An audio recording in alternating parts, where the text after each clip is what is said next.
Gising ka na ba, ha? Walang hiya kang babae ka. Saan ka nakakita na ginugutom ang mas nakakatanda sa'yo sa pamamahay na to? Kung pumasok ka sa pamilyang to bilang manugang, dapat lang na maghain ka ng almusal sa amin. Ang hawak-hawak ni Corazon ay isang silver na palanggana. Ang laman nitong malamig na tubig ay biglang ibinuhos sa mukha ni Isabel. Ang suot niyang silk na pantulog ay nabasa at bumakat sa kanyang katawan, at tumutulo ang tubig mula sa kanyang buhok. Ngunit ang mga mata ni Isabel ay nanatiling malamig.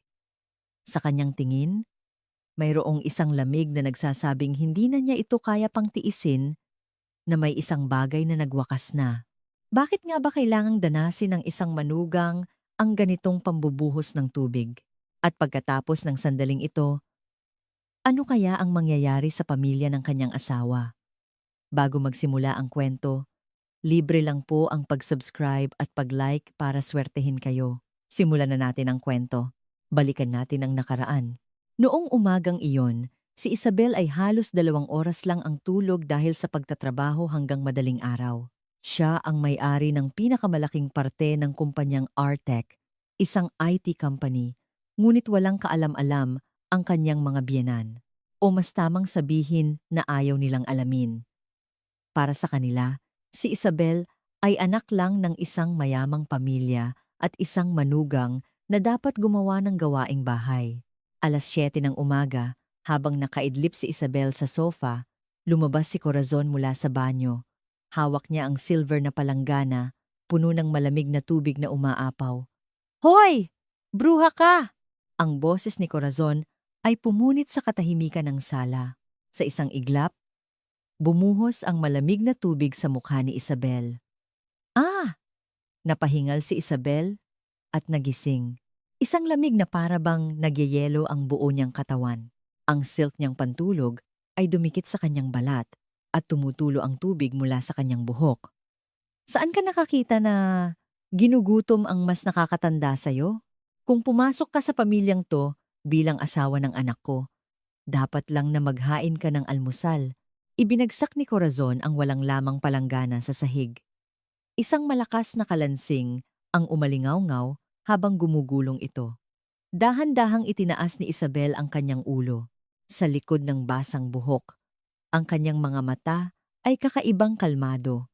Wala ng gulat, wala ng galit, tanging ang malamig na katiyakan na tapos na ang lahat. "Pasensya na po, Mama." Mahina at kalmado ang boses ni Isabel. Ngumisi si Corazon. "Aba, ang galang mo pa magsalita. Ha? Ano pang tinutunganga mo dyan? Bumangon ka na at magluto. Ano pa bang silbi mo?" Dahan-dahang tumayo si Isabel. Nag-iwan ng basang marka sa sofa ang kanyang damit, ngunit walang sino mang pumansin.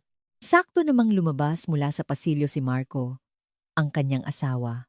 Habang inaayos ang kanyang kurbata at humihikab, hindi man lang siya natinag nang makita ang basang-basang asawa. "Isabel," ang boses ni Marco ay puno ng pagkainis. "Nagalit si Mama. Mag-sorry ka na. At magluto ka na ng sinigang. May importante akong meeting ngayon." Tumingin si Isabel sa kanyang asawa. Ang lalaking hindi man lang siya inabutan ng tuwalya. Ang lalaking sa loob ng 5 taon ay hindi kailanman pumanig sa kanya. "Sige, naiintindihan ko." Malamig ang sagot ni Isabel. Hindi man lang naramdaman ni Marco ang lamig sa boses nito at nagpatuloy sa pagbubulong habang isinusuot ang sapatos. "Medyo sumusobra na si Mama, pero pagpasensyahan mo na. Alam mo naman si Mama, matanda na." Hindi sumagot si Isabel.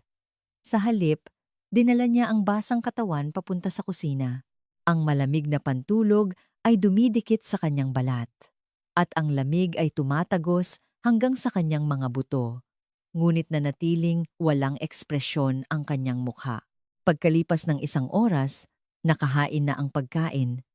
Sinigang na baboy, pritong isda, at 4 na uri ng pampagana.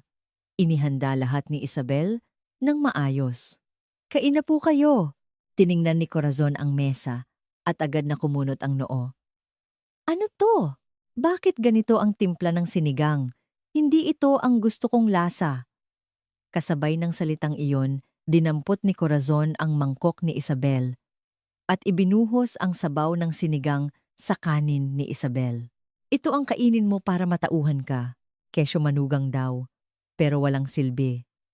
Pinag-uusapan na tayo ng mga kapitbahay. Kanin na may sabaw.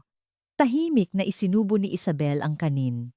Nguya, lunok, kahit hindi na halos manguya. Si Marco naman, habang pinapanood ang lahat, ay nagpatuloy lang sa pagkain na parang walang nakita. Ang kanyang hipag na si Michi ay hindi man lang lumabas ng kwarto. Pagkatapos kumain, habang naghuhugas ng pinggan si Isabel, lumabas si Michi mula sa kwarto ni Isabel. Hawak nito ang isang bagong Hermes bag na nagkakahalaga ng higit 300,000 piso. Gagamitin ko sa kasal ng kaibigan ko. Ang tono ni Michi ay mayabang na para bang karapatan niya ito. Lagi ka lang namang nasa bahay, kaya hindi mo naman to kailangan. Bagay na bagay to sa akin. Tingnan mo. Itinigil ni Isabel ang paghuhugas ng pinggan. Dahan-dahan siyang lumingon kay Michi at isang malamig na ngiti ang sumilay sa kanyang mga labi. Sige, kunin mo na, Michi. Wow! Salamat talaga ate. Dahil iyan na ang huling regalo ko sa'yo. Hindi naintindihan ni Michi ang ibig sabihin ni Isabel. Masaya lang siyang umalis dala ang bag. Nagpatuloy si Isabel sa paghuhugas, ngunit sa kanyang mga mata, mayroon ng isang matibay na desisyon. Pagsapit ng hapon, pumasok si Isabel sa kanyang maliit na opisina sa bahay. Isang lugar na hindi alam ng kanyang mga biyenan. Binuksan niya ang kanyang laptop. Lumitaw sa screen ang mga detalye ng iba't ibang credit card. Ang family card na nakapangalan kay Corazon, ngunit konektado sa corporate account ni Isabel. Ang corporate card na gamit ni Marco. Ang debit card na gamit ni Michi. Sa kabuuan, umabot sa 100 milyong piso ang nagastos sa loob ng 5 taon. Ang mga daliri ni Isabel ay gumalaw sa keyboard. Habang tinitingnan ang bawat transaksyon, lalong tumitindi ang kanyang galit. Mga KTV bar, luxury boutiques, mga mamahaling restaurant, walang katapusang listahan ng perang ginastos ng lingid sa kanyang kaalaman. Tapos na, isinara ni Isabel ang laptop at kinuha ang kanyang bag. 2:00 ng hapon, nagtungo siya sa isang cafe sa Makati. Sa isang sulok, nakaupo ang isang nasa katanghaliang gulang na lalaki. Si Attorney David Morales, isang kilalang abogado sa mga kaso ng annulment. Mrs. Isabel Reyes Santos? Opo, magandang hapon po. Kalmadong umupo si Isabel at inilabas ang isang envelope. Gusto ko pong magsampa ng kaso para sa annulment. At gusto ko ring magsampa ng kaso sa kanila. Magkano po ang hinihingi ninyong danyos? Umiling si Isabel. Hindi ko kailangan ng pera. Nanlaki ang mga mata ng abogado. Kung ganoon, ano po ang gusto ninyo? Isang malamig na ngiti ang gumuhit sa mga labi ni Isabel. Ang layunin ko ay bawiin ang lahat ng ibinigay ko sa kanila. Ang lahat ng card na ginamit nila, ang bahay na tinitirhan nila, pati ang mga damit na suot nila. Lahat ng nakapangalan sa akin, gusto kong bawiin. Natigilan ang abogado, ngunit agad ding tumango. Sige po, mayroon po ba kayong mga ebidensya? Nasa akin ang lahat ng talaan sa loob ng 5 taon. Iniabot ni Isabel ang isang USB. Tinanggap ito ng abogado na may seryosong mukha. Gagawin ko po ang lahat para mapabilis ang proseso. Pagsapit ng gabi, umuwi si Isabel. Pagbukas niya ng pinto, nanonood ng TV si Corazon sa sala. Saan ka galing? Nagpahangin lang po sa labas. Maikli ang sagot ni Isabel. Ngumisi si Corazon. Aba, galing-galing magpahangin pagkatapos hindi ayusin ang gawaing bahay. Ganyan ba kayo pinalaki ng tatay mo? Nagsimula na naman siya. Kung ano-anong masasamang salita ang lumabas sa bibig ni Corazon. Mga panlalait sa mga magulang ni Isabel, mga pangmamaliit sa kanilang pamilya. Ngunit ngayon, iba na. Hinawakan ni Isabel ang kanyang relo. Isang maliit na record button ang pinindot niya. Pasensya na po, Mama. Kasalanan ko po. Dahil marami akong pagkukulang. Ang boses ni Isabel ay nanatiling magalang. Lalong nag-init ang ulo ni Corazon. Hindi ka lang kulang, wala ka talagang kwenta. Napakawalang swerte ko para magkaroon ng manugang na tulad mo. Inirecord ng recorder ang lahat. Ang 5 taong pagtitiis at pang-aabuso ay nagiging ebidensya na ngayon. 8:00 ng gabi, umalis ang buong pamilya para kumain sa labas. Niyaya ni Corazon sina Michi at Marco na kumain sa isang restaurant sa mall. Huwag kang magpapetiks-petiks dyan habang wala kami. Maglinis ka ng bahay. Iyon ang huling habilin ni Corazon bago isara ang pinto. Hindi sumagot si Isabel. Sa halip, dahan-dahan niyang nilibot ang bahay. Ang bahay na ito ay nakapangalan sa kanya. Ang mga muebles, mga appliances, pati na ang paboritong set ng porselana ni Corazon ay siya ang bumili. Inilagay ni Isabel sa kanyang bag ang mahahalagang dokumento at ilang personal na gamit. At pinakialaman niya ang digital door lock. Itinakda niya ito sa locked status. Maaari niya itong ilock nang malayuan anumang oras. Magaan ang mga hakbang ni Isabel paglabas ng bahay. Sumakay siya sa kotse, ngunit hindi muna pinaandar ang makina. 9:00 ng gabi, kinuha ni Isabel ang kanyang cellphone. Binuksan niya ang banking app. Lumitaw sa screen ang listahan ng lahat ng card na nakarehistro sa pangalan ni Corazon, Marco at Michi. Corporate card, family card, debit card. Isa-isang pinili ng daliri ni Isabel ang mga card. At pinindot ang report lost, stolen button. Click. Lumitaw ang notification na lahat ng card ay na-deactivate na. Magsisimula na tayo? Mahinang bulong ni Isabel. Wala nang pag-aalinlangan sa kanyang mga mata. Sa parehong oras, sa isang mamahaling steakhouse sa BGC, nakaupo si Corazon na parang reyna. Bigyan mo kami ng 3 order ng prime rib eye steak at isang bote nitong wine. Magalang na yumuko ang waiter. Opo. Ma'am, napakasarap ng hapunan. Nguya ng nguya si Corazon, may ngiti ng kasiyahan sa kanyang muka. Ganito ang buhay. Dapat marunong kang gumastos. Mayaman naman ang manugang natin kaya nakakakain tayo ng ganito. Tuwang-tuwa rin si Michi habang kumakain. Ma, ang sarap dito. Balik tayo ulit ha? Tahimik namang umiinom ng alak si Marco. Bakas sa kanyang mukha ang pagod. Pagkalipas ng 2 oras, natapos ang hapunan. Dumating ang bill. 100 piso. Buong pagmamalaking inilabas ni Corazon ang kanyang card. Heto, card. Kinuha ng waiter ang card at ipinasok sa machine.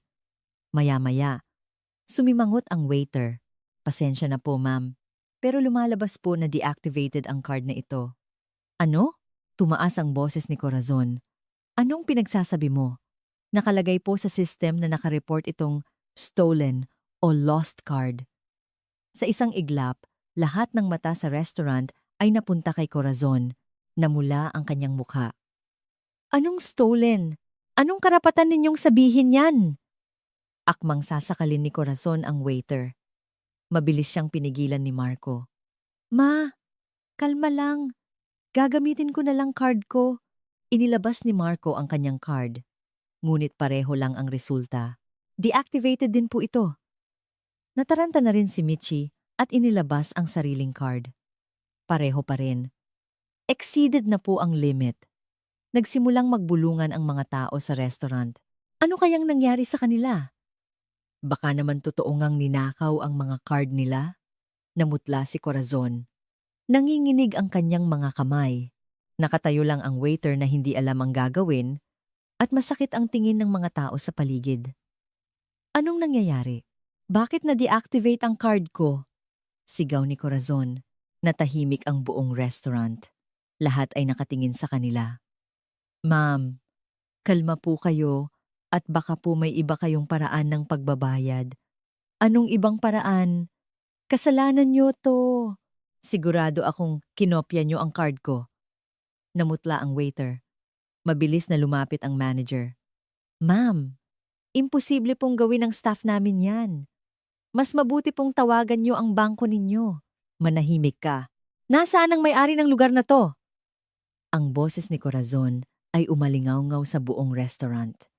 Namula ang mukha ni Michi at napayuko. Si Marco naman ay pinagpapawisan habang tinatawagan ang isang kaibigan. Pwede bang makahiram ng 100,000? May emergency lang.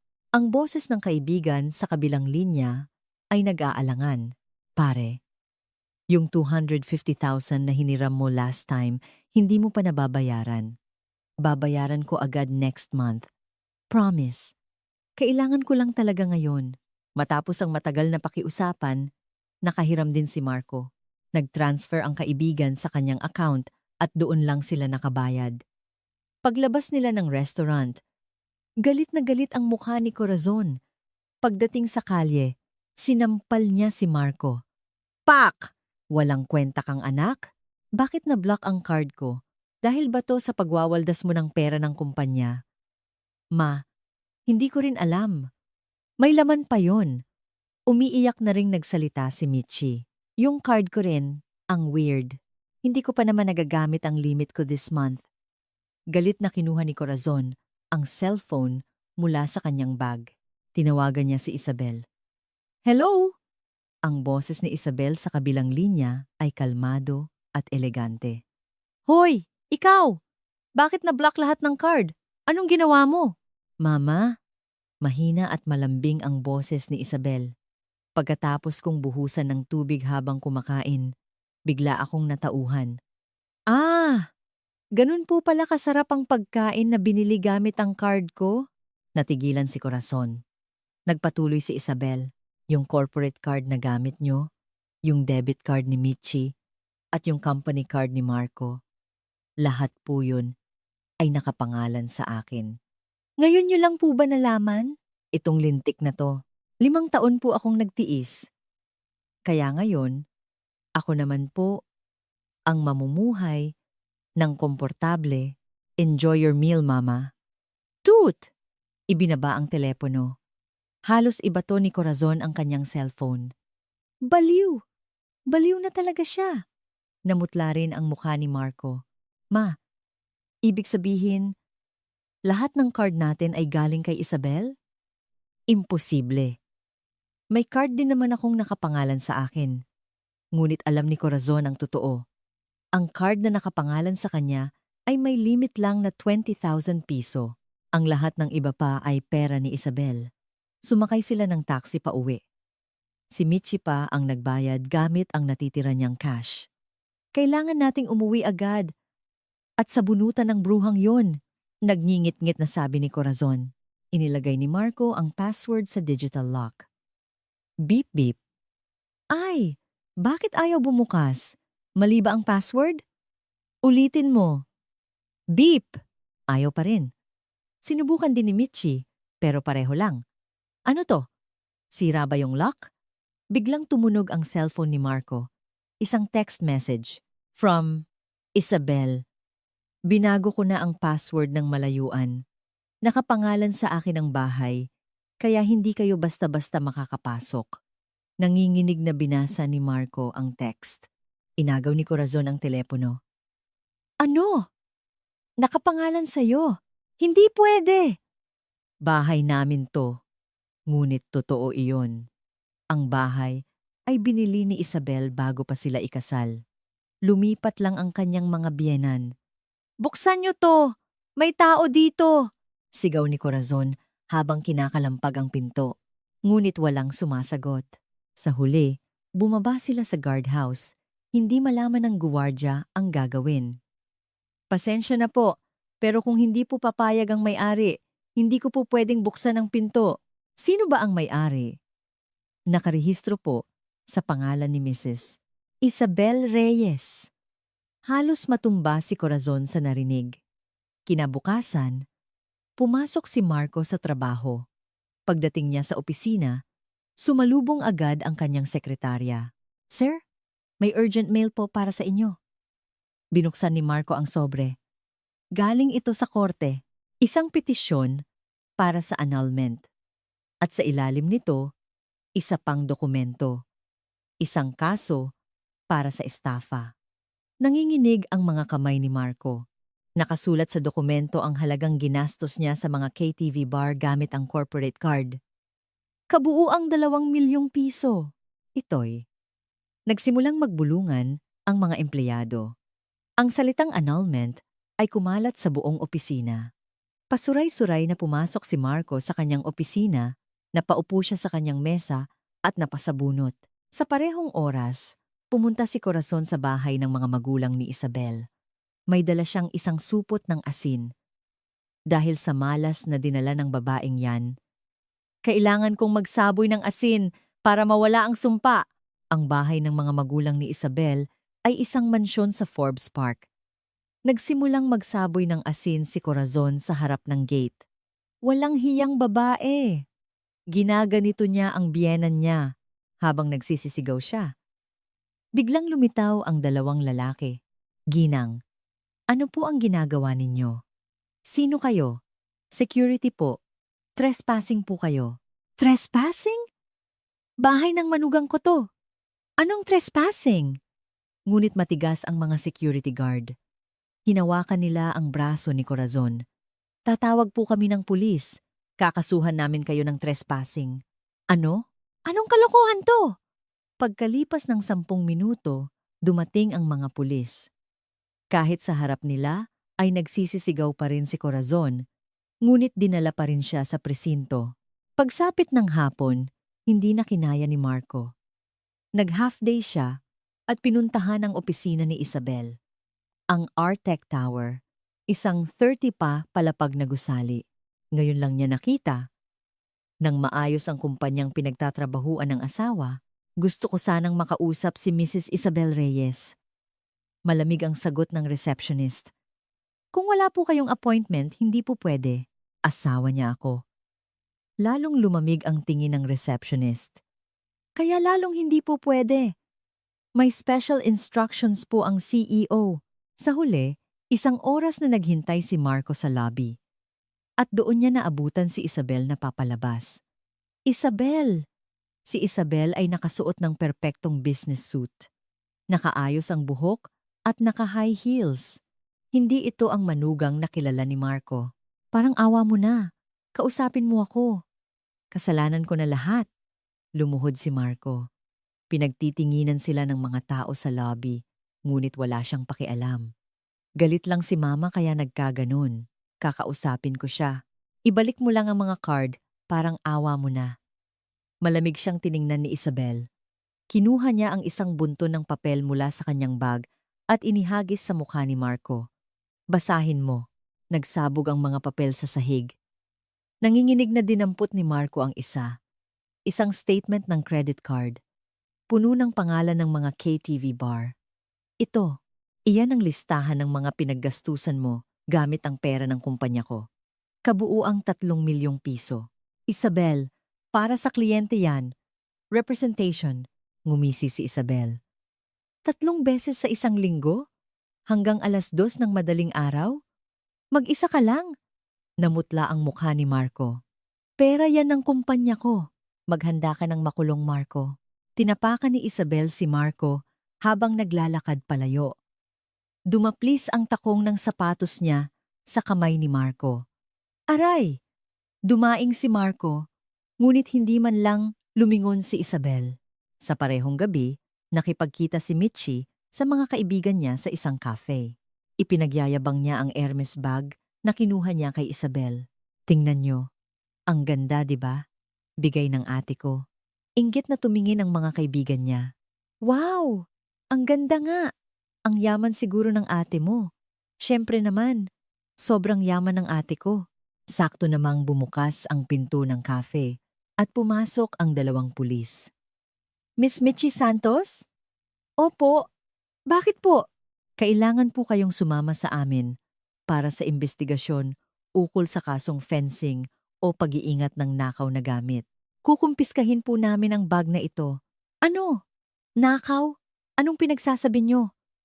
Kinumpiska ng mga pulis ang bag. Gulat na tumingin ang mga kaibigan niya. Mitchie, ninakaw mo yan? Hindi. Bigay to ng ate ko. Ngunit bago pa siya makapagpaliwanag, kinuha na ang bag. Namumula ang mukha ni Michi habang tumatakbo palabas ng cafe. Rinig niya ang bulungan ng mga kaibigan niya sa likod. Baka naman magnanakaw talaga siya. Hala! Grabe! Nakakahiya si Michi. Umiiyak si Michi habang tumatakbo. Pero hindi pa uwi. Wala na siyang mauuwian. Pagsapit ng gabi, pinalaya si Corazon mula sa presinto. Ngunit hindi na bago ang katotohanang inimbestigahan siya para sa trespassing. Nakipagkita siya kina Marco at Michi at nag-check-in sa isang murang motel. Magkakaharap silang tatlo sa masikip na kwarto. Anong gagawin natin ngayon? Napasabunot si Marco. Umiiyak si Michi. Tumunog ang cellphone ni Corazon. Isang text message. Mama, magkita tayo bukas sa lugar na pinakamamahal niyo. Isabel. Nanginginig ang buong katawan ni Corazon pagkabasa sa text. Alam niya kung anong lugar ang tinutukoy nito. Ang Damas de Caridad. Ang samahan kung saan siya ang presidente. Ang bruhang yon. Nahulog ang cellphone mula sa kamay ni Corazon. Kinabukasan, sa isang ballroom ng hotel sa Makati. Ang regular na pagpupulong ng Damas de Caridad. Isang grupo ng mayayamang kababaihan mula 50 hanggang 70 taong gulang kung saan si Corazon ang presidente. O mas tamang sabihin, nagpapanggap na presidente. Pumasok si Corazon na nakasuot ng magarbong Filipiniana. Ngunit dahil sa motel siya natulog, maitim ang ilalim ng kanyang mga mata. Madam President! Nandito na po pala kayo! Masayang bati ng mga miyembro. Pilit nang umiti si Corazon. Oo, kumpleto na ba tayo? Halos lahat po. Ang ballroom ay marangya. Kumikinang ang mga chandelier at may mga bulaklak sa bawat mesa. Umupo si Corazon sa pangunahing upuan, ngunit hindi siya mapakali. Paulit-ulit na tumatakbo sa isip niya ang text ni Isabel. Magkita tayo bukas sa lugar na pinakamamahal niyo.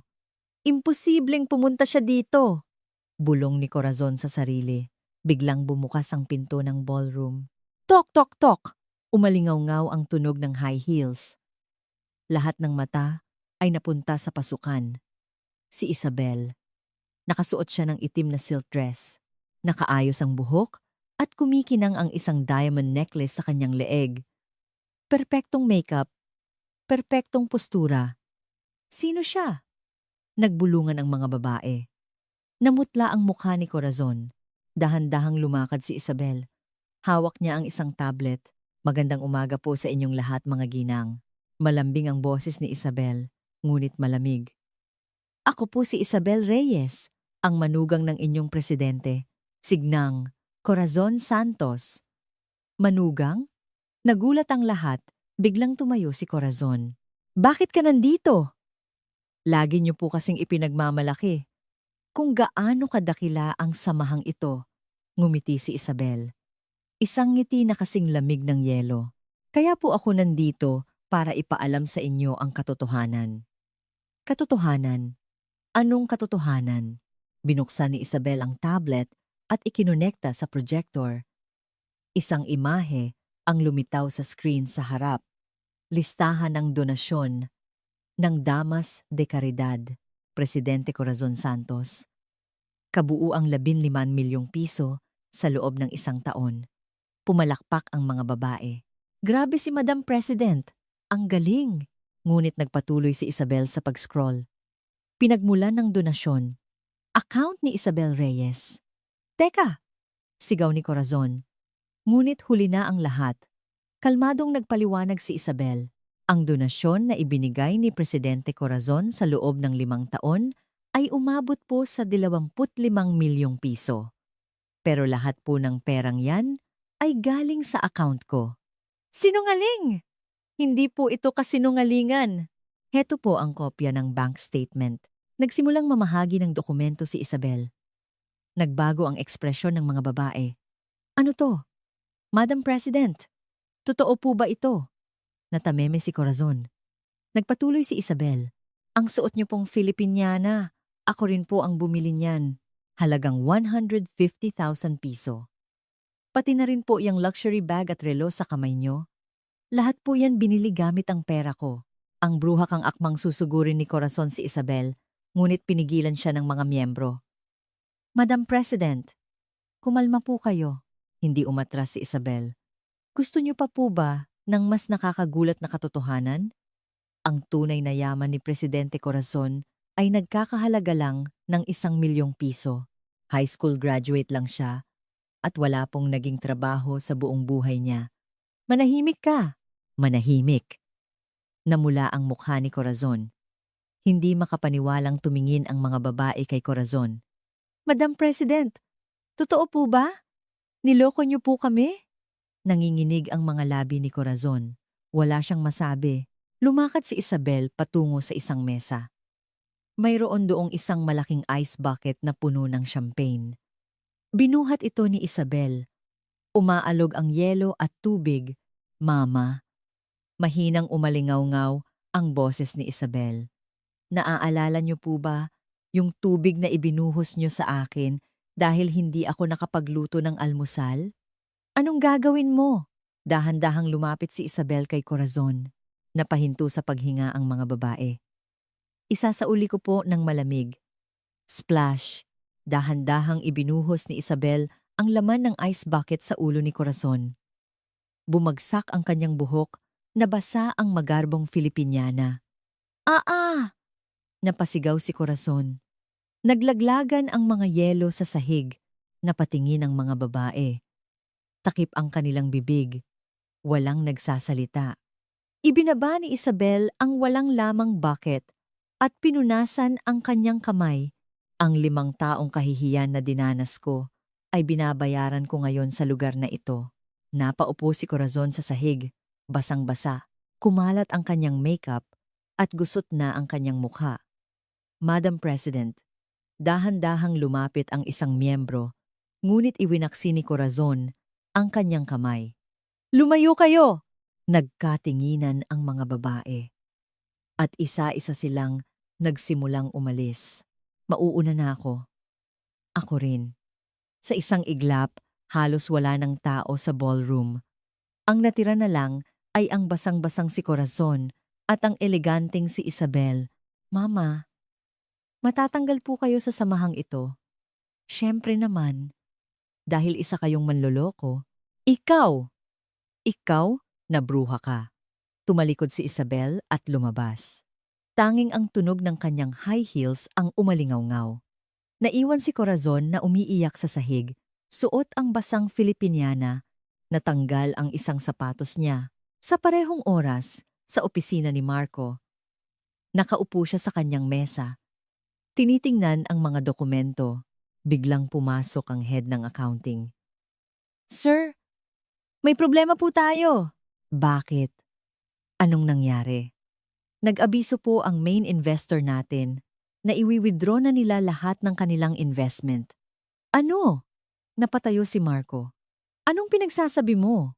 Malulugi tayo kapag ginawa nila yan. Ang investor po ay ang kumpanya ng tatay ni Mrs. Isabel. Namutla si Marco. 8% ng pondo ng kumpanya ay galing sa tatay ni Isabel. Hindi! Hindi pwede! Kinuha ni Marco ang telepono, ngunit hindi sinasagot ng tatay ni Isabel. Pagkalipas ng 1 oras, kumalat na ang balita. Nagsimulang magbulungan ang mga empleyado. Malulugi na raw ang kumpanya natin. Makukuha pa kaya natin ang sahod natin? Nagtipon ang mga empleyado sa harap ng opisina ni Marco. Kinatok nila nang malakas ang pinto.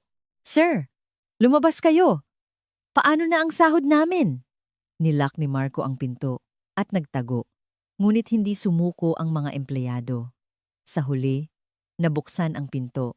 Pumasok sila ng sabay-sabay. Sir, anong kalokohan to? Hinawakan ng isang empleyado ang kwelyo ni Marco. Dahil sa'yo. Magugutom kaming lahat. Wala akong magagawa. Anong wala? Nabalitaan namin na ginastos mo lahat ng pera sa mga KTV bar. Napuno ng sigawan ng opisina. Noong hapong iyon, dumating ang mga sheriff sa kondo. Magpapatupad po kami ng eviction. Buksan niyo ang pinto. Nasa loob sina Corazon at Michi. Suot pa rin ni Corazon ang basang Filipiniana. Ano to? Anong nangyayari? Utos po ng korte. Ang bahay na ito ay nakapangalan kay Mrs. Isabel Reyes at may utos na po ng eviction. Hindi! Bahay namin to. Ngunit matigas ang mga sheriff. Isa-isa nilang inilabas ang mga gamit. TV, ref, sofa, kama. Wag! Akin yan. Sigaw ni Michi, ngunit wala siyang nagawa. Humiga si Corazon sa sahig. Hindi! Hindi ako aalis dito. Dito na ako mamamatay. Ngunit binuhat siya ng mga sheriff at inilabas. Waa! Umalingaw-ngaw ang iyak ni Corazon sa hallway. Sumilip ang mga kapitbahay. Anong nangyayari sa kanila? Mukhang baon sa utang. Rinig ang mga bulungan. Napaupo sina Corazon at Michi sa labas ng kondo. Ang mga gamit nila ay nakatambak lang sa hallway. Hinalungkat ni Michi ang kanyang bag. Kailangan niya ng cash, ngunit wala siyang nahanap. Ma, nasaan yung emergency fund mo? Anong emergency fund? Yung tinatago mong pera. Nanlaki ang mga mata ni Corazon. Paano ko malalaman? Hindi ngayon ang oras para dyan. Nasaan nga? Naging matalas ang boses ni Michi. Kinagat ni Corazon ang kanyang labi. Hindi ko sasabihin. Pera ko yon. Ano? Nagbibiro ka ba, ma? Inagaw ni Michi ang bag ng ina. Sumigaw si Corazon. Bruha ka! Sabihin mo kung nasaan! Nagsabunutan ang mag-ina sa hallway. Lalong dumami ang mga kapitbahay na nanonood. Grabe sila walang hiya-hiya. Sa huli, nakuha ni Michi ang bag. Nakita niya ang isang passbook. Ito lang? 500,000 piso? Iyan ang ipon ko sa buong buhay ko. Ibalik mo yan. Ngunit itinago ni Michi ang passbook at tumakbo. Michi, bumalik ka! Sigaw ni Corazon. Ngunit nakasakay na si Michi sa elevator. Gabi, nakaupo si Isabel sa isang mamahaling French restaurant. Mahina ang ilaw ng kandila. Kumikinang ang wine glass. Isabel, tama ang ginawa mo. Hinawakan ni Don Ricardo ang kamay ng anak. Simula pa lang to, Papa. Anong susunod na hakbang? Kailangan nating tapusin to sa legal na paraan para hindi na nila ako magalaw pa. Tumango si Don Ricardo. Magdadagdag ako ng mga abogado sa team mo. Salamat po, Papa. Uminom si Isabel ng wine. May kapayapaan sa kanyang mukha. Biglang may nag-ingay sa labas ng restaurant. Isabel! Isabel! Boses ni Marco. Kumunot ang noo ni Isabel. Pinigilan siya ng mga security, ngunit lasing si Marco. Asawa niya ako! Dinampot ni Marco ang isang bato sa sahig. Isabel, lumabas ka dyan kung ayaw mong mamatay. Tumakbo siya papunta sa entrance, ngunit mabilis na pinilipit ng security ang kanyang braso. Aray! Nahulog ang bato. Pinigilan ng mga security si Marco. Pinanood ni Isabel ang lahat mula sa bintana. Isang video message mula kay Corazon. Pinlay ni Isabel ang video. Nakaupo si Corazon sa isang masikip na kwarto. Namamaga ang mga mata sa kaiiyak. Isabel, kasalanan ko na. Magpapakamatay na ako. Dahil sa akin ang lahat ng to. Ipinakita sa video ang isang bote ng gamot. Ngunit hindi nagbago ang ekspresyon ni Isabel. Nag-aalalang nagtanong si Don Ricardo. Ayos ka lang ba, anak? Ibinaba ni Isabel ang cellphone at malamig na ngumiti. Hayaan natin siyang subukan, Papa. Pagkalipas ng isang oras, umalingaw-ngaw ang sirena ng ambulansya, dinala si Corazon sa emergency room. Mabilis na lumapit ang mga doktor. Ginang, anong gamot po ang ininom niyo? Humihingal na sumagot si Corazon. Isang boteng sleeping pills. Naghanda ang nurse para sa stomach pumping. Hinalungkat ng doktor ang bag ni Corazon. Ngunit nang makita ang bote, sumimangot siya. Vitamin C po ito. Po? Tanong ng nurse. Ipinakita ng doktor ang bote. Vitamin C po ito. Hindi po ito suicide attempt, kundi vitamin C overdose lang. Natahimik ang ER. Nanlaki ang mga mata ni Corazon. Malamig siyang tiningnan ng doktor. Ginang, nagbibiro po ba kayo? Marami pong totoong emergency patient na naghihintay sa labas. Hindi! Totoong magpapakamatay ako! Biglang bumukas ang pinto ng ER. Pumasok si Isabel. Naka-eleganting coat at sunglasses. Doktor. Malamig na umalingaw-ngaw ang boses ni Isabel. Opo. Kayo po ba ang guardian? Manugang po. Anong gamot po ang ininom niya? Ipinakita ng doktor ang bote. Vitamin C po. Hindi po ito suicide attempt. Tinanggal ni Isabel ang kanyang sunglasses at tiningnan si Corazon. Mama, ganyan niyo po ba kagustong mapansin? Isabel. Pasensya na po, doktor. Medyo KSP po kasi ang biyenan ko. Hindi makapaniwala ang mga doktor at nurse. Sinubukang bumangon ni Corazon, ngunit pinigilan siya ni Isabel. Huwag po kayong gagalaw. Ang hospital bill na ito. Kayo po ang magbabayad. Ano? Pera ko ang ginamit nyo para makapunta dito. Kaya hindi nyo pwedeng gamitin ang pera ko para umalis. Yumuko si Isabel sa doktor. Ang pasyente po mismo ang magbabayad. Hindi po ako magiging garantor. Tumalikod si Isabel at umalis. Tanging ang tunog ng kanyang high heels ang narinig. Naiwang tulala si Corazon sa kama. Tiningnan ng nurse ang chart. Ginang, ang bayarin niyo po sa ER ay 15,000 piso. Ano? 15,000? Opo. Mababayaran niyo po ba ngayon? Hinalungkat ni Corazon ang kanyang bag. Ngunit kinuha na ni Michi ang passbook at ang cash niya ay 200 piso na lang. Wala akong pera. Lumamig ang ekspresyon ng nurse. Kung ganoon po, hindi kayo pwedeng umalis. Nakaupo si Corazon sa hallway. Suot ang hospital gown. Pinagtitinginan siya ng mga tao. Sino yang matandang yan? Baka hindi makabayad ng bill. Rinig ang mga bulungan. Tinakpan ni Corazon ang kanyang mukha. Sa parehong oras, nasa harap ng bahay ng boyfriend niya si Michi. Ang passbook na kinuha niya sa ina at isang maliit na bag lang ang dala niya. Parang awa mo na. Isang gabi lang, pinindot ni Michi ang doorbell. Binuksan ito ng boyfriend niyang si Gino. Michi? Gino, pinalayas ako sa bahay. Pwede bang dito muna ako matulog isang gabi lang? Sumimangot si Gino. Michi, pasensya na pero... Bakit? Tayo, di ba? Umiling si Gino. Tumawag ang tita ko kahapon.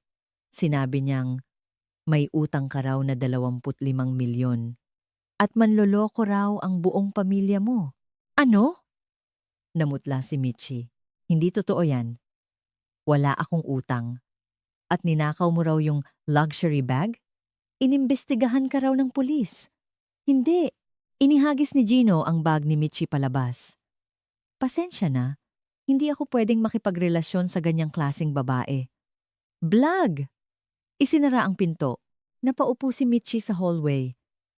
Hindi. Hindi totoo. Ngunit iyon ang katotohanan. Ipinakalat na ni Isabel ang lahat sa mga kakilala ni Michi. Dinala ni Michi ang kanyang bag at bumaba. Wala siyang mapupuntahan. Sa huli, nagpunta siya sa isang 24-hour spa. Entrance fee, 500 piso. Nag-withdraw siya mula sa passbook. Isang gabi lang, bulong niya sa sarili habang nakahiga sa sahig ng spa. May mga ibang taong mukhang palaboy din doon. Bakit ako nagkaganito? Tumulo ang kanyang mga luha. Kinabukasan, dumating ang mga pulis sa dating bahay ni Marco. Nandyan po ba si Mr. Marco Santos? Natulog si Marco sa isang bench sa labas ng dati niyang opisina. Nakita siya ng mga pulis. Kayo po ba si Mr. Marco Santos? Arestado po kayo sa kasong estafa at attempted assault. Teka lang. Nagpumiglas si Marco, ngunit wala siyang nagawa. Ipinusas siya. Habang isinasakay sa police car, kinukuhanan siya ng litrato ng mga tao. Panaginip lang. Panaginip lang. Ngunit, totoo ang lahat. Pagkalipas ng 2 araw, oras ng dalaw, inaasahan ni Marco na darating si Isabel. Kailangang dumating ni Isabel. Ito na ang huling pagkakataon niyang humingi ng tawad. Bumukas ang pinto. Napatayo si Marco. Isabel! Ngunit ang mukha ni Isabel ay napakalamig. Hindi man lang tinanggal ang sunglasses. Umupo siya sa kabilang panig ng salamin. Kinuha niya ang telepono. Nanginginig na kinuha rin ni Marco. Isabel, parang awa mo na. Tulungan mo ako. Nabaliw lang ako. Utos lang. Yun ni Mama. Hindi sumagot si Isabel. Malamig lang siyang nakatingin. Isabel, kasal tayo. Mag-asawa tayo. Mag-asawa? Ang boses ni Isabel ay kasing lamig ng yelo. Ang 5 taon na pinabayaan mo ako, babayaran ko sa'yo ng may interes. Ano? 1 beses sa isang araw akong binuhusan ng tubig. 1,825 beses yun. Ganyan din karaming sakit. Ang danasin mo, namilipit ang mukha ni Marco.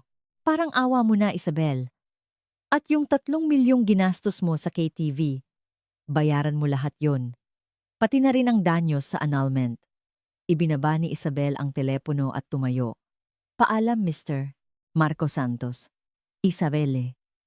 Isabelle. Kinatok ni Marco ang salamin. Ngunit hindi lumingon si Isabel. Gabi, tumakas si Corazon sa ospital. Walang bayad. Nagpagala-gala siya sa kalye. Walang mapuntahan. Peste. Nagugutom siya. Pero wala siyang pera. Nagpunta si Corazon sa isang simbahan. May feeding program para sa mga palaboy. Nanay, dito po kayo umupo, sabi ng isang volunteer. Nainis si Corazon. Hindi ako nanay! Asawa ako ng isang mayamang negosyante. Ngunit gutom siya. Sa huli, pumila si Corazon. Isang plastik na lalagyan na may kanin at sabaw. Tinanggap ito ni Corazon. Ano to? Pagkain ng aso? Ngunit wala siyang pagpipilian. Umiiyak na kumain si Corazon. Biglang may tumayo sa harap niya. Mama! Inangat ni Corazon ang kanyang ulo. Si Isabel! Isabel! Niyakap ni Corazon ang mga binti ni Isabel. Kasalanan ko na. Nabaliw ako. Parang awa mo na. Isang card lang. I-activate mo. Walang emosyon siyang tiningnan ni Isabel. Mama, may maganda akong alok sa inyo. Kahit ano, gagawin ko. Kung gagawin niyo ang ipapagawa ko, bibigyan ko kayo ng pangkain. Kumislap ang mga mata ni Corazon. Kahit ano, gagawin ko. Kumuha si Isabel ng mga flyer mula sa kanyang bag. Ipamigay niyo to sa tapat ng MRT Ayala. 1,000 piraso sa isang araw. Kinuha ni Corazon ang mga flyer at binasa ang laman. Babala. Si Corazon Santos, 50 taong gulang, ay isang masamang biyenan na nang-abuso ng kanyang manugang. Sa ilalim, may litrato ni Corazon at detalye ng kanyang mga ginawa. Ano to? Kung ipamimigay nyo yan, bibigyan ko kayo ng 1,000 piso kada araw. Gusto mong ipamigay ko to? Malamig na ngumiti si Isabel. Kung ayaw nyo, magutom kayo. Kinuyom ni Corazon ang mga flyer. Nanginginig ang kanyang mga kamay. Kinabukasan, sa tapat ng MRT Ayala, nakatayo si Corazon, dala ang mga flyer. Nakatakip ang mukha ng sombrero, pero walang silbi. Flyers po! Kinuha ng mga tao ang flyer at binasa. Hala, tungkol sa kanya to oh. Grabe! Inabuso daw yung manugang. Pinagtitinginan si Corazon. Rinig ang mga bulungan. Namula ang mukha ni Corazon. Ngunit kailangan niyang magpatuloy. Flyers po! Pahina ng pahina ang kanyang boses. Tumulo ang kanyang mga luha. Peste! Peste! Pagsapit ng gabi, tinawagan ni Corazon si Isabel. Naipamigay ko na lahat. Good job, Mama. Nag-transfer na ako ng 1,000 sa account niyo. Tumakbo si Corazon sa 7-Eleven at bumili ng cup noodles at umiiyak na kumain. Ilang araw ang lumipas, pinalayas na rin si Michi sa spa. Naubos na ang pera niya. Anong gagawin ko ngayon? Nagpagala-gala si Michi hanggang sa may lumapit sa kanyang lalaki. Miss, kailangan mo ng mabilisang pera? Opo, 5,006 kami. Mabilis mag-approve. Nag-alinlangan si Michi. Pero wala na siyang ibang pagpipilian. Magkano po ang pwedeng hiramin? Hanggang 50,000. 30% ang interes kada buwan. 30%? Nangangailangan ka, 'di ba? Kung ayaw mo, sa iba ka na lang. Kinagat ni Michi ang kanyang labi at tumango. Sige po, hihiram ako. Pumirma siya sa kontrata. Pumasok ang 50,000 sa kanyang account, ngunit hindi niya alam. Simula pa lang ito ng impyerno. Pagkalipas ng 1 linggo, tumawag ang collector. Miss, hindi pa bayad yung interes mo na 15,000. Agad-agad po. 1 linggo pa lang. Nakasulat sa kontrata na lingguhan ang bayad. Namutla si Michi. Wala po akong pera. Kung ganoon, magkita tayo. Ibinaba ang telepono. Nanginginig ang buong katawan ni Michi. Noong gabing iyon, nag-aayos ng papeles si Isabel sa kanyang opisina. Pumasok ang kanyang sekretarya. Ma'am, may resulta na po ang investigasyon sa kabit ni Mr. Marco. Kabit? Lumamig ang tingin ni Isabel. Opo, isang babae na nagngangalang Janine Cruz. Pero huminto ang sekretarya. Ano? Kaibigan po siya ni Miss Michi. Kinuha ni Isabel ang report. May mga litrato. Si Marco at ang babae na pumapasok sa isang hotel at isa pang litrato kung saan magkasama sina Michi at Janine nagtatawanan. Interesting, isang malamig na ngiti ang sumilay sa mga labi ni Isabel. Talagang interesting. Pagkalipas ng 2 araw, ipinatawag ni Isabel si Janine sa isang hotel lounge sa Makati. Umiinom ng tsaa si Isabel. Pumasok si Janine. Nasa late 20s, makapalang makeup at matapang ang pabango. Kayo po si Mrs. Isabel Reyes? Umupo ka. Malamig ang boses ni Isabel. Mayabang na umupo si Janine. Bakit niyo po ako pinatawag? Anong relasyon niyo ni Marco Santos? Ngumiti si Janine. Bakit? Nagsiselos ka? Sumagot ka. Naging matalim ang tingin ni Isabel. Kumuha si Janine ng ultrasound picture mula sa kanyang bag. Tingnan mo. Buntis ako. Anak ni Marco. Kinuha ni Isabel ang litrato. At dahan-dahang pinunit. Anong ginagawa mo? Peke naman yan. Peke? Kumuha si Isabel ng dokumento mula sa kanyang bag. Isang medical record mula sa isang fertility clinic. Miss Janine Cruz, nagpa-IVF ka last year, di ba? At nabigo yun. Namutla si Janine. Paano mo? Nagpa-imbestiga ako. Ginamit mo lang si Marco para makakuha ng pera. Ipinakita ni Isabel ang isa pang dokumento. At ano to? Ginamit mo rin ang parehong modus sa ibang lalaki. 3 na sila. Natameme si Janine. May record ka na rin pala ng estafa. Serial scammer ka pala. Hindi. Tumayo si Isabel. Ipapaaresto kita para sa panloloko. Teka, parang awa mo na. Hinawakan ni Janine ang kamay ni Isabel. Ngunit iwinak silang ito ni Isabel. Lumayo ka. Umalis si Isabel. Naiwang nakaupo sa sahig si Janine. Noong gabing iyon, umiinom ng alak si Corazon sa isang maliit na kwarto sa isang squatters area. Pumasok si Michi. Gusot-gusot ang itsura. Ma, nandyan ka na pala. Ma, humiram ako sa 5-5. Biglang bumukas. Nang malakas ang pinto, pumasok ang 3 lalaki. Mga kolektor. Kayo po si Miss Michi Santos? Sino kayo? Hindi ka pa nagbabayad ng utang mo. 75,000 na yan ngayon. 75,000. 50,000 lang hiniram ko. Compound interest, miss. Napatayo si Corazon. Hoy, mga walang hiya! Anong ginagawa niyo sa anak ko? Tinulak ng isang lalaki si Corazon. Manahimik ka, matanda. Ano? Sinimulang halungkatin ng mga lalaki ang mga gamit nila. TV, ref, microwave. Dadalhin namin lahat to. Wag! Sigaw ni Michi. Ngunit isinasako na nila ang mga gamit. 1 linggo, bayaran mo ang 125,000. Kung hindi! Hinawakan ng lalaki ang baba ni Michi. Katawan mo ang ipambabayad. Nanigas ang buong katawan ni Michi.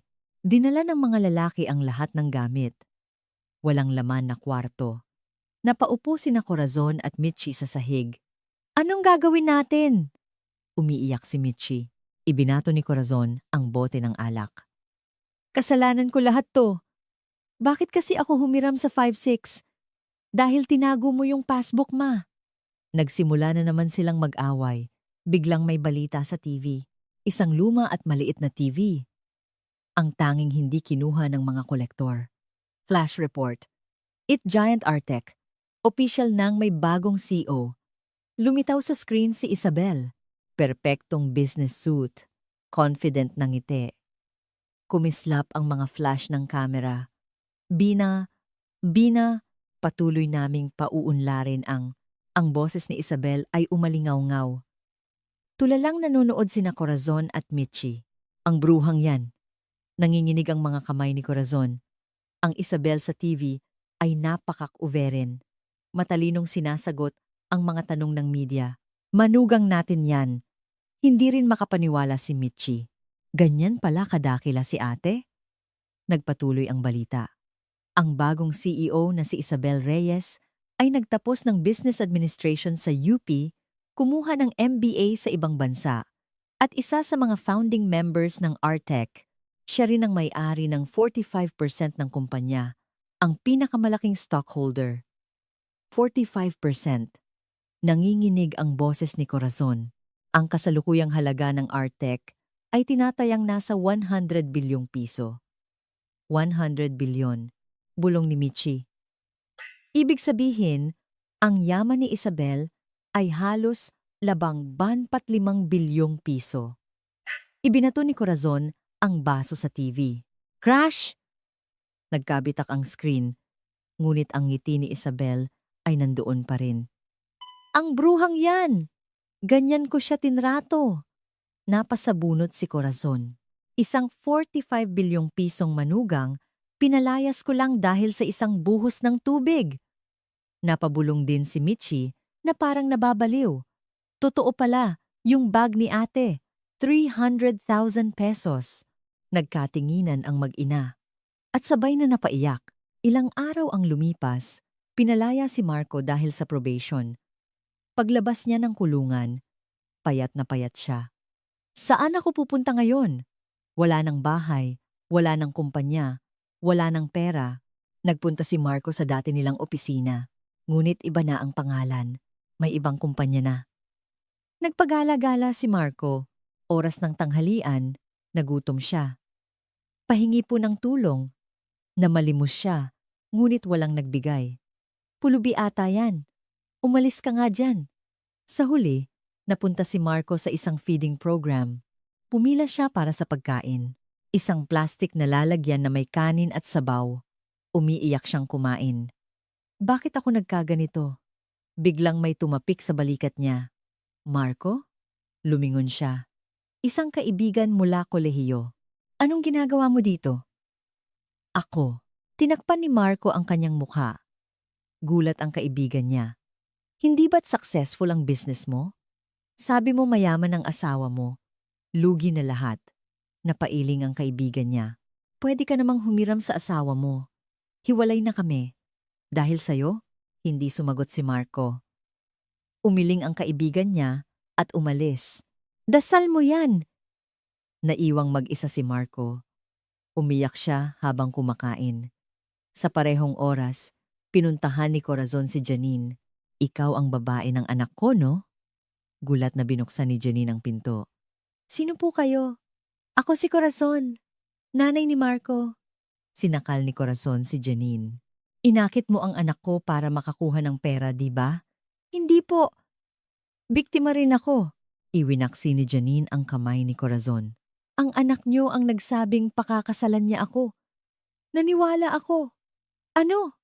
Kasal? Nanlaki ang mga mata ni Corazon. Lumitaw din si Michi. Ate, sinabi rin ba sa'yo ni Kuya yan? Oo, sabi niya. Hihiwalayan niya ang asawa niya. Nagkatinginan ang dalawang babae at sabay na nagsabunutan. Ikaw na bruha ka! Sinira mo lahat! Naging magulo ang hallway. Lumabas ang mga kapitbahay. Tumawag kayo ng pulis! Sa huli, dumating ang mga pulis at inawat sila. Napaupo si Corazon sa sahig. Gusot-gusot ang buhok. Sira na ang lahat. Sira na. Pagkalipas ng isang linggo, ginanap ang inaugurasyon ni Isabel bilang CEO. Sa isang malaking convention hall, daan-daang bisita ang dumalo, umakyat si Isabel sa entablado. Magandang araw po sa inyong lahat. Ako po si Isabel Reyes, ang bagong CEO ng Artec. Malakas na palakpakan. Nagbigay ng talumpati si Isabel, puno ng kumpiyansa. Pauunlarin ko pa ang kumpanyang ito. Humanga ang mga bisita. Grabe si Ma'am Isabel, ang galing! Biglang may nag-ingay sa likod. Tabi! Tabi! Si Corazon. Tinulak niya ang mga guwardiya at pumasok. May dala siyang plastic bag. Hoy! Isabel! Nagulat ang mga bisita. Sinubukang pigilan si Corazon ng mga guwardiya. Ngunit naibato na niya ang plastic bag papunta sa entablado. Para sa'yo yan! Lumipad ang supot. Puno ito ng basura, ngunit hindi ito umabot sa entablado. Mabilis itong sinalo ng isang security. Malamig na ngumiti si Isabel sa entablado. Mama, alam ko pong darating kayo. Itinaas ni Isabel ang kanyang kamay. Isang malaking screen ang bumaba. Nagsimulang mag-play ang isang video. 5 taon na ang nakalipas. Sa sala nila, walang hiya kang babae ka. Ang eksena kung saan binubuhusan ni Corazon ng tubig si Isabel. Ganyan ba kayo pinalaki ng tatay mo? Ang eksena kung saan minumura niya si Isabel. Nagulat ang mga bisita. Ano yan? Inaabuso ng biyenan ang manugang? Nagpatuloy ang video. Ang 5 taon ng pang-aabuso ay nakuhanan lahat. Namutla si Corazon. Hindi. Ang tingin ng mga bisita ay napunta kay Corazon. Mga tingin ng pagkasuklam. Grabe, ganyan pala siya kasama sa manugang niya. Napaluhod si Corazon. Kinaladkad siya ng mga guwardiya palabas. Pakawalan niyo ako! Ngunit huli na, pinalaya si Corazon. Muling nagsalita si Isabel sa mikropono. Pasensya na po sa munting abala. Nagbigay ng simpatya ang mga bisita kay Isabel. Grabe ang pinagdaanan niyo, pero nalampasan niyo. Naging matagumpay ang inaugurasyon. Eleganteng ngumiti si Isabel. Pagkatapos ng event, pinuntahan ni Isabel si Corazon. Nakaupo si Corazon sa hagdanan sa labas ng gusali. Mama! Lumapit si Isabel. Hindi nag-angat ng tingin si Corazon. Ngayon, dadalhin ko na po kayo sa tunay na impyerno. Ang boses ni Isabel ay mahina, ngunit walang awa. Nanginginig ang buong katawan ni Corazon. Pagkalipas ng 1 linggo, sa korte, nakaupo si Corazon sa silya ng akusado. Magulo ang buhok, lukot ang damit. Binasa ng hukom ang hatol. Ang akusadong si Corazon Santos ay napatunayang nagkasala sa patuloy na pang-aabusong pisikal at verbal sa kanyang manugang na si Isabel Reyes sa loob ng 5 taon. Napatunayan din na inutusan niya ang kanyang anak na gamitin ng iligal ang yaman ng kanyang manugang. Judge, pakinggan niyo po ako! Sigaw ni Corazon. Ngunit nagpatuloy ang hukom. Dahil sa mga kasong serious physical injuries at estafa through inducement, hinahatulan siya ng 3 taong pagkakakulong. 3 taon? Napaupo si Corazon. Hindi! Wala akong kasalanan. Hindi lang siya naging mabuting manugang. Ngunit itinaas siya ng mga guwardiya. Ipinusas. Pakawalan niyo ako! Nagpumiglas si Corazon, ngunit wala siyang nagawa. Dinala siya sa kulungan. Tahimik na tumayo si Isabel mula sa upuan at lumabas. Walang pagbabago sa kanyang ekspresyon. Sa parehong araw, sa Maynila, nakapila si Marco sa isang feeding program. 1 pila lang po, sabi ng volunteer. Nakayuko si Marco habang nakapila. Isang dati niyang katrabaho ang dumaan at nakita siya. Hindi ba't si Sir Marco yan? Imposible namang nandyan siya. Ngunit nang tingnan ng maigi, si Marco nga, mabilis na umiwas ng tingin ang katrabaho. Naramdaman ni Marco ang tingin. Nag-init ang kanyang mukha. Next, kinuha ni Marco ang plastic na lalagyan. Kanin, sabaw, at 1 pirasong kimchi. Salamat po! Paos ang kanyang boses. Umupo siya sa isang sulok. Bakit ako nagkaganito? Tumulo ang luha sa kanyang pagkain, naghalo sa sabaw. Ilang araw ang lumipas, nakilala ni Michi ang isang lalaki. Isang 60 anyos na byudo na magsasaka sa probinsya. Ineng, kung magtatrabaho ka sa akin, bibigyan kita ng sahod na 20,000 isang buwan. 20 po? Kumislap ang mga mata. Ni Michi, kailangan niya ng pera para mabayaran ang utang sa singkong-singkong. Opo, sige po, pero kailangan mong gawin lahat ng gawaing bahay. Luto, laba, linis. Opo, gagawin ko po lahat. Sumama si Michi sa lalaki papuntang probinsya. Isang lumang bahay, maalikabok na bakuran. Ito ang bahay ko.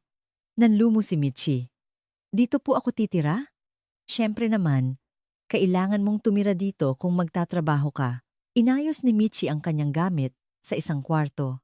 Maliit, madilim, at amoy amag. Ineng, maghanda ka na ng hapunan! Sigaw ng lalaki. Pinigilan ni Michi ang kanyang luha at nagpunta sa kusina. Bakit ako nagkaganito? Dati, dala-dala niya ang luxury bag ng ate niya. Ngayon, kasambahay na siya.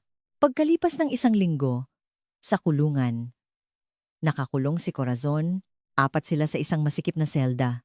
Ikaw ang bago? Tanong ng mayor ng selda. Isang babaeng nasa 40s. Opo, napayuko si Corazon. Alam mo ba ang rules dito? Ang bunso ang tagaluto. Opo, gumising ka ng alas 5 para maghanda ng almusal. Naintindihan mo? Pero matanda na ako. Walang matanda dito. Bago ka, kaya ikaw ang bunso. Sundin mo ang utos. Kinagat ni Corazon ang kanyang labi. Ngunit wala siyang magawa. Kinabukasan, late nagising si Corazon. Sobrang pagod kaya hindi narinig ang alarma. Hoy! Corazon! Sigaw ng mayor. Nagulat si Corazon. Yung almusal? Hindi ka nagluto? Pasensya na po. Kumuha ng palanggana ng malamig na tubig ang mayor. Nanlaki ang mga mata ni Corazon. Huwag! Ganito ka rin daw sa labas, di ba? Binuhusan mo raw ng tubig ang manugang mo. Itinaas ng mayor ang palanggana. Saluhin mo to. Gaya ng ginawa mo sa kanya. Splash! Bumuhos ang malamig na tubig sa ulo ni Corazon. Napasigaw siya. Nagtawanan ng ibang preso. Buti nga sa'yo, bruhang biyenan. Napaupo si Corazon sa sahig. Basang-basa. Nanginginig ang buong katawan niya. Ganito pala ang ginawa ko kay Isabel. Ngayon niya lang naintindihan. Ngunit huli na ang lahat. Sa parehong oras, sa opisina ni Isabel, dumating ang abogado. Ma'am, nahanap na po natin lahat ng tinatagong yaman ng mga biyenan niyo. Magkano? Kabuuang 25 milyong piso po. Kasama na ang mga secret account, alahas, at insurance. Tiningnan ni Isabel ang dokumento. I-donate niyo lahat ng pera sa isang foundation para sa mga inaabusong kababaihan. Masusunod po. Pagkaalis ng abogado, tumingin si Isabel sa labas. Malapit nang matapos. Ilang araw ang lumipas, binalikan ni Isabel ang dati nilang bahay. Nire-renovate na ito. Ma'am, dito po, sabi ng kontraktor. Gagawin po nating counseling room ang espasyong ito at doon naman po ang pahingahan. Tumango si Isabel. Gawin niyong ligtas para sa mga babaeng biktima ng pang-aabuso. Opo, ma'am. Nilakad ni Isabel ang sala. Dito siya binuhusan ng tubig. Dito siya inalipusta. Ngunit ngayon, magiging lugar ito para tulungan ang ibang babae. Asahan ko yan. Ngumiti si Isabel at umalis. Pagkalipas ng isang linggo, pinuntahan ni Marco si Isabel. Palabas ang mamahaling sasakyan ni Isabel mula sa parking. Isabel! Tumakbo si Marco sa harap ng kotse. Pinigilan siya ng security, ngunit lumuhod si Marco. Isabel, parang awa mo na. Tulungan mo ako. Nasa loob ng kotse si Isabel, nakasuot ng sunglasses. Hindi niya ibinaba ang bintana. Isabel, kasalanan ko na lahat. Parang awa mo na. Dumapa si Marco sa sahig. Nagmakaawa siya. Ngunit tumangulang si Isabel sa driver. Dahan-dahang umandar ang kotse. Kumapit si Marco.